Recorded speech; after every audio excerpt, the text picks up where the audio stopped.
ಚಿಂತಾಮಣಿ ನಗರದ ವಿಶ್ವೇಶ್ವರಯ್ಯ ತಾಂತ್ರಿಕ ವಿಶ್ವವಿದ್ಯಾಲಯ ಘಟಕ ಕಾಲೇಜಿನಲ್ಲಿ ದ್ವಿತೀಯ ಇಂಜಿನಿಯರಿಂಗ್ ವ್ಯಾಸಂಗ ಮಾಡುತ್ತಿದ್ದ ವಿದ್ಯಾರ್ಥಿಯೊಬ್ಬ ನೇಣು ಬಿಗಿದುಕೊಂಡು ಆತ್ಮಹತ್ಯೆ ಮಾಡಿಕೊಂಡಿರುವ ಘಟನೆ ಚಿಂತಾಮಣಿ ಗ್ರಾಮಾಂತರ ಪೊಲೀಸ್ ಠಾಣಾ ವ್ಯಾಪ್ತಿಯ ಬೆಂಗಳೂರು ಕಡಪ ರಸ್ತೆಯಲ್ಲಿರುವ ಹಾಸ್ಟೆಲ್ ಹಿಂಭಾಗದಲ್ಲಿ ನಡೆದಿದೆ. ಮೃತ ವಿದ್ಯಾರ್ಥಿಯನ್ನು ಮೈಸೂರು ನಗರದ ನಿವಾಸಿ ಎಂದು ಗುರುತಿಸಲಾಗಿದ್ದು, ಚಿಂತಾಮಣಿ ನಗರದ ಇಂಜಿನಿಯರಿಂಗ್ ಕಾಲೇಜಿನಲ್ಲಿ 2ನೇ ವರ್ಷದ ಇಂಜಿನಿಯರಿಂಗ್ ವಿಭಾಗದಲ್ಲಿ ವ್ಯಾಸಂಗ ಮಾಡುತ್ತಿದ್ದ ಎನ್ನಲಾಗಿದೆ. ವಿದ್ಯಾರ್ಥಿ 20 ವರ್ಷದ ರಾಕೇಶ್ ಎಂದು ಗುರುತಿಸಲಾಗಿದೆ. ನಗರ ಹೊರವಲಯದ ಬೆಂಗಳೂರು ಕಡಪ ಹೆದ್ದಾರಿಯಲ್ಲಿರುವ ಶ್ರೀ ದೇವರಾಜ ಅರಸು ಹಿಂದುಳಿದ ವರ್ಗಗಳ ಮೆಟ್ರಿಕ್ ನಂತರ ಬಾಲಕರ ವಿದ್ಯಾರ್ಥಿ ನಿಲಯದಲ್ಲಿ ವಾಸವಿದ್ದ. ಎಲ್ಲರೂ ರಾತ್ರಿ ಊಟ ಮಾಡಿ ಮಲಗಿದ್ದ ಸಮಯದಲ್ಲಿ ಹಾಸ್ಟೆಲ್ ಹಿಂಭಾಗದಲ್ಲಿರುವ ಮರಕ್ಕೆ ನೇಣು ಬಿಗಿದುಕೊಂಡು ಆತ್ಮಹತ್ಯೆ ಮಾಡಿಕೊಂಡಿದ್ದಾರೆ ಎನ್ನಲಾಗಿದೆ. ಭಾನುವಾರ ಬೆಳಗ್ಗೆ ತಿಂಡಿ ತಿಂದ ವಿದ್ಯಾರ್ಥಿಗಳು ಕಾಲೇಜಿಗೆ ರಜೆ ದಿನವಾದ್ದರಿಂದ ಕ್ರಿಕೆಟ್ ಆಡವಾಡಲು ಹಾಸ್ಟೆಲ್ ಹಿಂಭಾಗಕ್ಕೆ ಹೋದಾಗ ಶವ ಮರದಲ್ಲಿ ನೇತಾಡುತ್ತಿರುವುದನ್ನು ಕಂಡು ಹಾಸ್ಟೆಲ್ ವಾರ್ಡನ್ ಮೆಹಬೂಬ್ ಪಾಷಾಗೆ ಮಾಹಿತಿ ನೀಡಿದ ನಂತರ ಅವರು ಪೊಲೀಸರಿಗೆ ಮಾಹಿತಿ ನೀಡಿದ್ದಾರೆ. ಘಟನೆ ನಡೆದ ಸ್ಥಳಕ್ಕೆ ಚಿಂತಾಮಣಿ ಗ್ರಾಮಾಂತರ ಪೊಲೀಸ್ ಠಾಣೆಯ ವೃತ್ತ ನಿರೀಕ್ಷಕ ಶಿವರಾಜ್ ಮತ್ತು ತಂಡ ಭೇಟಿ ನೀಡಿ ಪರಿಶೀಲನೆ ನಡೆಸಿದ್ದಾರೆ. ಮೃತದೇಹವನ್ನು ಮರಣೋತ್ತರ ಪರೀಕ್ಷೆಗಾಗಿ ಸ್ಥಳೀಯ ಸರ್ಕಾರಿ ಆಸ್ಪತ್ರೆಗೆ ರವಾನಿಸಲಾಗಿದೆ.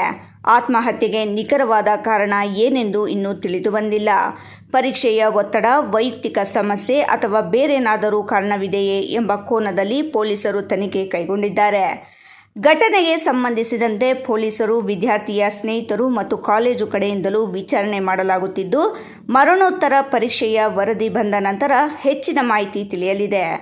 ವಿದ್ಯಾರ್ಥಿಯ ಸಾವಿನ ಸುದ್ದಿ ತಿಳಿಯುತ್ತಿದ್ದಂತೆ ಪೋಷಕರು ಆಸ್ಪತ್ರೆಯ ಬಳಿ ಧಾವಿಸಿದ್ದು, ಮಗನ ಶವ ಕಂಡು ಕೂಡಲೇ ಪೋಷಕರು ಆಕ್ರಂದನ ಮುಗಿಲು ಮುಟ್ಟಿತು. ಚಿಂತಾಮಣಿ ನಗರದ ವಿಶ್ವೇಶ್ವರಯ್ಯ ತಾಂತ್ರಿಕ ವಿಶ್ವವಿದ್ಯಾಲಯ ಘಟಕ ಕಾಲೇಜಿನ ಎಲೆಕ್ಟ್ರಾನಿಕ್ಸ್ ಆ್ಯಂಡ್ ಕಮ್ಯುನಿಕೇಷನ್ 4ನೇ ಸೆಮಿಸ್ಟರ್ ವಿದ್ಯಾರ್ಥಿ 20 ವರ್ಷದ ರಾಕೇಶ್ ಆತ್ಮಹತ್ಯೆಗೆ ಶರಣಾಗಿದ್ದು, ಮೃತ ವಿದ್ಯಾರ್ಥಿ ಮೈಸೂರು ನಗರದ ಹೆಬ್ಬಾಳದ ನಿವಾಸಿ ಎಂದು ತಿಳಿದುಬಂದಿದೆ. ಈ ವಿಚಾರ ತಿಳಿದು ಉನ್ನತ ಶಿಕ್ಷಣ ಸಚಿವ ಡಾಕ್ಟರ್ MC ಸುಧಾಕರ್ ಆಸ್ಪತ್ರೆಗೆ ಭೇಟಿ ನೀಡಿ ಮಾತನಾಡಿ, ಇದೊಂದು ನೋವಿನ ಸಂಗತಿಯಾಗಿದೆ. ಜೀವನದಲ್ಲಿ ಒತ್ತಡಗಳು, ಕಷ್ಟಗಳು ಸಹಜ. ಅಂತಹ ಸಂದರ್ಭಗಳಲ್ಲಿ ಸಹಪಾಠಿಗಳು, ಪೋಷಕರ ಜತೆ ಮಾತನಾಡಿ ಮನಸ್ಸನ್ನು ಹಗುರ ಮಾಡಿಕೊಳ್ಳಬೇಕು. ದುಡುಕಿ ಆ ಥರದ ನಿರ್ಧಾರಗಳನ್ನು ತೆಗೆದುಕೊಳ್ಳಬಾರದು ಎಂದು ಮನವಿ ಮಾಡಿದರು. ಅವರ ಹತ್ರನೂ ಸಹ ಯಾವುದೇ ರೀತಿ ಒಂದು ನೋವು ಅಥವಾ ಒಂದು ರೀತಿ ಹತಾಶೆ, ಜೀವನದ ಬಗ್ಗೆ ಜಿಗುಪ್ಸೆ ಯಾವುದೋ ಒಂದು ವ್ಯಕ್ತಪಡಿಸದೇ ಇರ್ತಕ್ಕಂಥದ್ದು ವಿಚಾರ ತಿಳಿಪಟ್ಟಿದೆ. ಆದರೂ ಮಧ್ಯರಾತ್ರಿಯಲ್ಲಿ ಎದ್ದು ಹೊರಗಡೆ ಹೋಗಿ ಈ ರೀತಿ ನಡೆದಿರ್ತಕ್ಕಂಥದ್ದು ಭಾಳ ನೋವಿನ ವಿಚಾರ. ನಾನು ಎಲ್ಲ ವಿದ್ಯಾರ್ಥಿಗಳಲ್ಲಿ ವಿನಂತಿಸ್ಕೊಳ್ತೇನೆ, ಎಲ್ಲರೂ ಇವತ್ತು ನಾನಾ ಸಂದರ್ಭದಲ್ಲಿ ಓದುವಂಥ ಸಂದರ್ಭದಲ್ಲಿ ನಾನಾ ರೀತಿಯಾದಂಥ ಹಲವಾರು ವಿಷಯಗಳ ಬಗ್ಗೆ ಒತ್ತಡ ಅಥವಾ ಬೇಸರ ಆಗ್ತಕ್ಕಂಥ ಸನ್ನಿವೇಶಗಳು ಭಾಳಷ್ಟು ಬರ್ತವೆ. ಸಹಜವಾಗಿ ಜೀವನದಲ್ಲಿ ಎಲ್ಲ ಸುಖಕರವಾಗಿರೋದಿಲ್ಲ, ಸಣ್ಣ ಪುಟ್ಟ ಬರ್ತವೆ. ಅದನ್ನು ಎದುರಿಸಿ ಮುಂದೆ ಹೋಗ್ತಕ್ಕಂಥದ್ದು ಎಲ್ಲರೂ ಜೀವನದಲ್ಲಿ, ಪ್ರತಿಯೊಬ್ಬರ ಜೀವನದಲ್ಲಿ ಈ ರೀತಿ ಇರ್ತದೆ.